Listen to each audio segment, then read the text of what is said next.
जो रखे मसालों को हर समय फ्रेश। ब्रेक के बाद क्रिएटर्स कॉर्नर में एक बार फिर आप सभी का स्वागत है। और घुटनों का दर्द आज सिर्फ बुजुर्गों ही नहीं बल्कि हर उम्र के लोगों की रोजमर्रा की जिंदगी को प्रभावित कर रहा है। धीरे धीरे बढ़ने वाला ये दर्द न सिर्फ चलने फिरने में दिक्कत पैदा करता है बल्कि हड्डियों और जोड़ों की कार्यक्षमता को भी कम कर देता है। लेकिन क्या इस समस्या से राहत संभव है? इसी पर रोशनी डाल रही हैं फिजियोथेरेपिस्ट डॉक्टर अनुश्रुति, जो अपने इस खास वीडियो में बता रही हैं कि किस तरह सही एक्सरसाइज, लाइफस्टाइल में बदलाव और सही देखभाल से घुटनों के दर्द से निजात पाई जा सकती है। क्या आपके घुटनों में भी दर्द रहता है? सीढ़ियां उतरते चढ़ते समय घुटनों में से टक टक की आवाज आती है और जब आप लंबे समय तक बैठने के बाद उठने की कोशिश करते हैं तो आपके घुटने जवाब दे देते हैं? तो ये वीडियो आपके लिए है। आज के इस वीडियो में मैं ना सिर्फ आपको घुटनों के दर्द के बारे में बताऊंगी बल्कि घुटनों के दर्द को सही करने के सही तरीकों को भी समझाऊंगी। Hello everyone, I am doctor Anushruti, physiotherapist from New Delhi. ना जाने मैं रोज ही अपने क्लिनिक में ऐसे कितने पेशेंट्स देख लेती हूँ जो नी पेन के रोगी होते हैं। उन्हें नी पेन पता नहीं कितने सालों से, महीनों से होता है, पर उन्हें आज तक सही ट्रीटमेंट ही नहीं मिला। उन्हें यही नहीं पता कि कुछ चीजें करके वो अपने नी पेन को घर पर ही ठीक कर सकते थे और एट द फर्स्ट प्लेस उनको नी पेन होता ही नहीं। सबसे पहले हम एक बात क्लियर कर लेते हैं, घुटनों का दर्द सिर्फ उम्र की वजह से नहीं होता। Knee pain can happen at any age to anyone. अब घुटनों का दर्द होता क्यों है?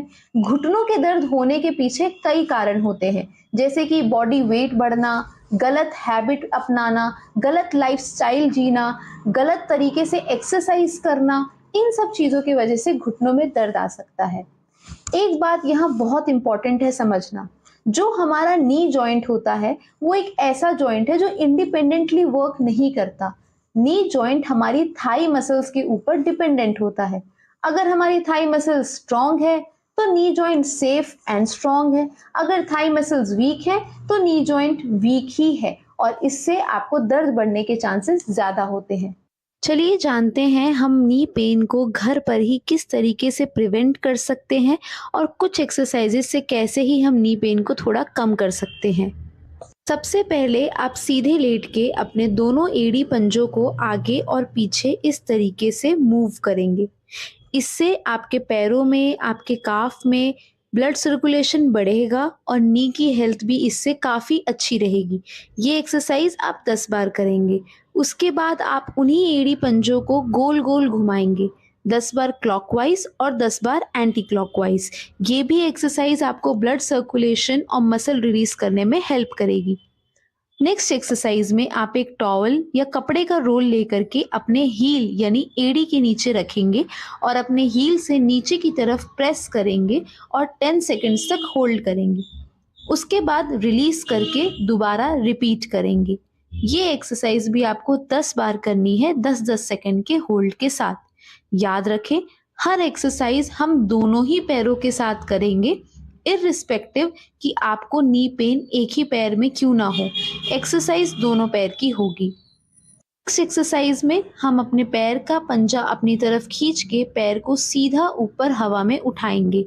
उठा के 10 सेकंड तक वहीं होल्ड करेंगे और फिर नीचे ले आएंगे। ये एक्सरसाइज भी 10 बार 10-10 सेकंड के होल्ड के साथ करनी होती है। नेक्स्ट एक्सरसाइज में आप अपने घुटने के नीचे इस तरीके से किसी का हाथ या कोई भी टॉल या कपड़े का रोल लेकर के रखेंगे और अपने घुटने को नीचे की तरफ पुश करते हुए प्रेस करेंगे। नेक्स्ट एक्सरसाइज में आप एक चेयर या बेड पे बैठ करके अपने पैरों को यूं सीधा हवा में उठाएंगे और याद रखें कि आपको अपना पंजा अपनी तरफ ही खींचना है। घुटने के नीचे हाथ का सपोर्ट दिया जा सकता है ताकि पेन और डिफिकल्टी ना हो। ये एक्सरसाइज भी आप दोनों ही पैरों से करेंगे। हर एक्सरसाइज को हमें दोनों पैरों से करना है। हर एक्सरसाइज को होल्ड करते समय हमें 10-10 सेकंड का होल्ड देना है और दिन में 2 से 3 बार हम ये एक्सरसाइज कर सकते हैं। आप चाहें तो आप अपना रूटीन भी बना सकते हैं। सुबह में एक बार, दोपहर में एक बार और शाम में एक बार ये एक्सरसाइज की जा सकती है।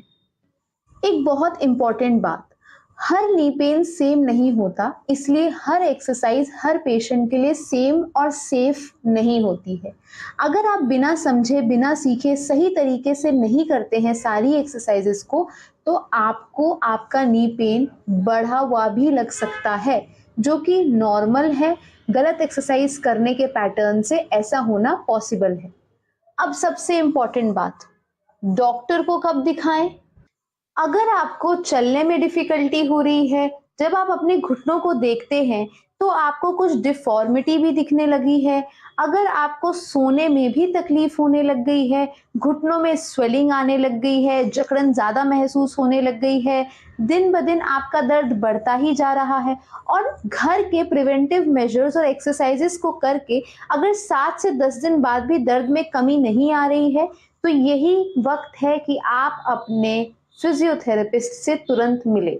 जी हाँ, हर नी पेन का इलाज सर्जरी नहीं होती और हर नी पेन को ठीक भी किया जा सकता है।